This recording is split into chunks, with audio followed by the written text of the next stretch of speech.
کیا شعیب ملک اور ثانیہ مرزا کے تعلقات ختم ہو چکے ہیں؟ بڑی خبر سامنے آ گئی۔ کرکٹر شعیب ملک اور ٹینس اسٹار ثانیہ مرزا ازدواجی تعلقات میں درار پڑ چکی ہے۔ انہوں نے علیحدگی اختیار کر لی ہے یا کھیلوں کی دنیا کے مقبول ترین جوڑے کی طلاق ہو چکی ہے، اس کا اب تک کسی کو جواب نہ مل سکا۔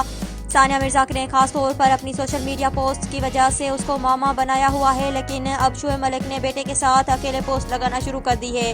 کرکٹر شعیب ملک اور ثانیہ مرزا کے درمیان تعلقات کشیدہ ہونے کی خبریں چند ہفتوں سے گرم ہے۔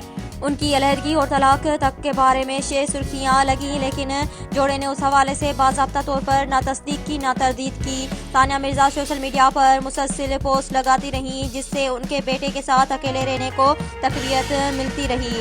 حال ہی میں انہوں نے بیٹے کے ساتھ ایک پوسٹ لگائی جس میں انہوں نے بیٹے اذہان کو اپنی دنیا قرار دیا۔ 3 روز کے بعد کرکٹر شعیب ملک نے پہلی مرتبہ اس دوران بیٹے کے ساتھ اپنی ایک پوسٹ لگائی جس میں وہ بیٹے کے ساتھ لانگ ڈرائیو پر جانا کا بتاو رہے ہیں۔ انہوں نے پیغام میں لکھا ہے کہ اچھے باپ بیٹے کا ٹائم اور لنکا پریمیئر لیگ کی روانگی سے قبل ایک لانگ ڈرائیو۔ جوڑے کے قریبی ذرائع کا دعویٰ ہے کہ شعیب ملک اور ثانیہ تعلقات پہلے جیسے نہیں رہے، دونوں میں علیحدگی ہو چکی ہے۔ کچھ قانونی معاملات اور معاہدوں کی وجہ سے فوری طور پر اعلان نہیں کیا جا رہا ہے۔ دونوں بیٹے کے کو پیرنٹ کے طور پر رہ رہے ہیں۔